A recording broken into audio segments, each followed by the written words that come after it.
Hey Adam, Hi, how are you? I'm well. Thanks for asking. How are you? Good, thank you. Very excited about this showdown. Wonderful fight, blockbuster fight we've been waiting for forever, and now we've got it. So yeah, it's a good day. I think it's a massive fight. I said to Ben earlier, apart from heavyweights, I say it's the biggest British fight at the moment. I remember, I think like July 2010, I went to Amir's gym and Kell Brook's gym in the same week, and I was talking to it about them then. Why has it finally happened? Or how has it finally happened? Has it finally happened? It's a good question. I think it's been very close on many occasions. Frank, Eddie, many of us have all sort of tried to make it happen. I think that Amir wanted to go one direction, Kell possibly another for a while. I think Kell was banging on the door for it. Amir didn't feel at that time it was right for him. I think, look, the fans demand things, and I always hate it when fights don't get made. You know, Ricky Hatton never fought Junior Witter. Yeah. Carl Froch never fought Joe Calzaghe. It's a shame, you know, and the fans miss out. I'm a fight fan. I wanted to see Khan Brook 5 years ago. I want to see Khan Brook tomorrow. I'm now seeing it on February the 19th. How did it come together? I think everybody was more sensible. I think it was a very difficult negotiation, some concessions, some compromises on both sides, a lot of work from the lawyers. But I think deep down, both fighters need each other. I think they didn't want to finish their careers without fighting each other. I think they both want to know who's better. I think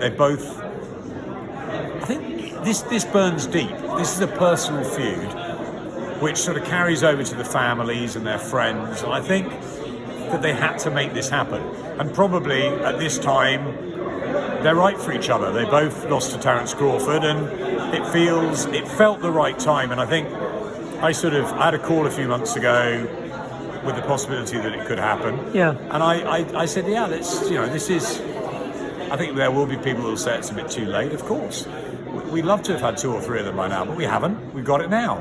And we've got it now where they're both slightly more vulnerable, slightly older, but they've still got immense amounts of quality and skill sets and power and ambition and hunger for this fight. This fight could be a humdinger, and we could have a rematch. We could have a third one. Who knows what it will lead to? But I think for now, let's just enjoy the fact that the 2 of them, I had to actually blink a few times out there. Was I actually seeing the 2 of them? I know them so well, and I've spent so much time with the pair of them separately over the years. But to have them together in the same room is, it's fabulous. Sounds good. Now, what you said about the fight, yeah, it is perhaps a bit too late, but I'm still going to watch it. I still think it's an exciting fight. I'm going to ask you a different kind of question. Do you ever feel, and I'm going to give you a personal example, now the fight's taken a long time to happen, but obviously it's a combination of factors. Sometimes I think fans go in too hard on certain people in boxing. They might blame you, they might blame Eddie. And I'll give you a quick personal example. I interviewed Eddie Hearn recently, but I had less than 12 minutes to interview him. Now when I interview people, I don't mind going in hard, I don't mind asking hard questions, but I had less than 12 minutes. And then when I uploaded the interview, I got some criticism on my video and, you didn't ask him hard questions. And I got annoyed. So I was like, well, I don't mind asking people hard questions, but I ran out of time. And I did actually get annoyed at some of my YouTube subscribers. So what I'm trying to get at, I just said, I'm not scared of anybody. I don't mind giving, if I had a chance to interview Vladimir Putin, I'd give him a hard interview. But is he going to talk to me? So what I'm trying to get at... You can ask me any question you want. Yeah. But within boxing. Yeah, no, of course. I'd never get personal, but I don't mind asking people hard questions related to the sport. Like, if you're lying to me, like, say some of these guys Eubank's been fighting, these are mismatches. Like, we all know they are. I don't mean to, be confrontational. I think Williams is an excellent fight, so I'm not talking about Williams. So the question I'm trying to ask you, do you ever feel some of the criticism from fans is a bit unrealistic or it's a bit harsh?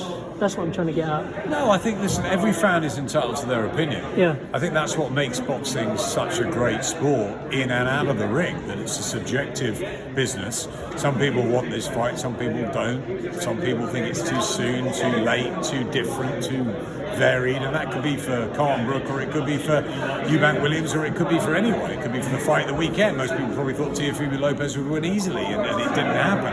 Kambosos was brilliant. So you never know, and I think maybe what it's difficult. You know, we've got a business at Sky. Yes. And we obviously work out what we want for the business, but the business is about customers first and foremost.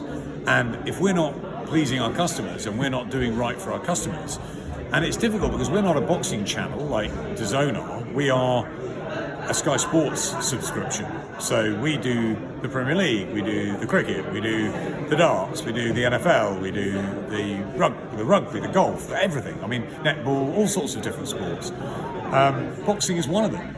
So would I like to have every sweet in the jar, every fight? Of course I would. I'm a fan. Do I watch Kambosos at the weekend? Yeah. Will I watch Yard this weekend? Yeah.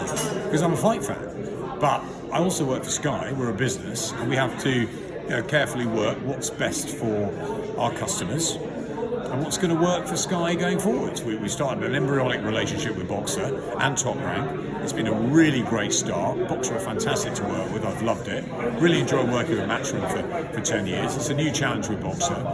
Top Rank are fantastic. It gives us some great fights. You know, are we always putting on the best fights? No. Are we trying to? Yes. And I think, look, if you look at 2022 and the start of that, when you've got Eubank Williams on the 29th of January, then you've got this one on February the 19th, Calmbrook, and then you've got Josh Taylor on Sky Sports, undisputed champion against Jack Catterall. 3 great fights in 4 weeks. It's a phenomenal start to the year. Are they always going to be like that? No. You know the politics in the game. Some fighters pull out, some fighters don't want the fights. Yeah. It's difficult. It's difficult for everyone, for Eddie, for Frank, for Mick, for everyone, for Bob, everyone around the world doing it. For Al Heyman, loads. Everyone that's in boxing knows how tricky it is to put on the best. We all want the best to fight the best. And sometimes fights happen at different times, but we always think of fans and customers, even if we know we can't quite give them everything they want. So everyone's entitled to their opinion. Of course. No, I'm not disputing that, but when I explained it to them, because basically people on my YouTube channel, they know me as someone who asks hard questions. And what was I've been saying on some of my videos, I've been saying when I see Eddie Hearn, I'm going to give him a hard interview. And yeah, basically they were grilling me on that. But I just said, look, I had less than 12 minutes. And then I didn't realise it was 12 minutes. Eddie just said, oh, he has to go. So that's what I was trying to say by that. I think everyone's entitled to And he can give one answer in 12 minutes, so you know you're struggling there. If you had a couple of hours with him, maybe you might get 1 or 2 in. But that's what I was trying to say to them. And the same with you. I really love your passion, but with you give long answers, which nothing wrong with that. But obviously, I'm going to run out of time. So anyway, never mind. I'm always around. You're very approachable. Now, I give you credit. I think those 2 are massive fights, especially Eubank Williams. I really look forward to seeing that fight. What fights do you see coming up next year? Like you mentioned Josh Taylor. Some people have mentioned Crawford for him. Obviously Lopez, I don't know what he's going to do now. Yeah, I mean, Josh Taylor's got a big shot window on the Sky platform now. We've wanted him for a long time. I think, look, he's got a big fight against Catterall, and let's see what happens after. There's huge fights at both his division and the division above at welterweight. There's some great blockbusters for Josh to get excited about. I see it very much like Carl Froch when he came after the Super Series, and everyone in boxing knew he was amazing, but not many people knew him casually. And I think Josh is known in boxing, obviously, and he's known by the Scottish fans. But I think we need to get him a little bit more known amongst the football fans and really push him on the Sky platform. And I think you'll see Josh Taylor becoming a huge star for us. Also looking forward to Savannah Marshall and Clarissa Shields. That's a fight that we're really hoping will be made next year. And Clarissa's going to fight in the new year. So is Savannah, and then we'll get them together. So there's lots happening, and there'll be more announcements to come soon. I'm going to give you credit for that one. I think it's clever getting them on the same sort of, getting them out on the same sort of cards. I know Savannah had some sort of injury. I think that's a very clever idea because then it builds momentum. And I think last question I'm going to ask you for today, I mentioned it to you last time off camera. I've spoken to Eddie on camera about it. But there's a film which Eddie's mentioned to me a few times. Have you ever seen Eddie the Eagle? Eddie the Eagle? Yeah. So, I was hoping to have gone to Eritrea by now, but I've had a few delays. But I'm going to go to Eritrea in December. Good luck. The recent Olympics, I think the only athletes they sent runners, I think not really a lot. So I'm going to go there, see what opportunities I can find, and I'm going to talk to them, and I'm going to try and see if I can represent my country at the next Olympics. And I wanted to ask your advice on that. And I'll keep it. I'll just make a quick point. As I said to some of my YouTube subscribers, I'm not a delusional guy. Like, I'm not trying to say, oh, you know, I'm going to become the next Olympic gold medal. You know, I just, you know, there's opportunity. There's no one representing my country. No one's ever gone to the Olympics for them in boxing.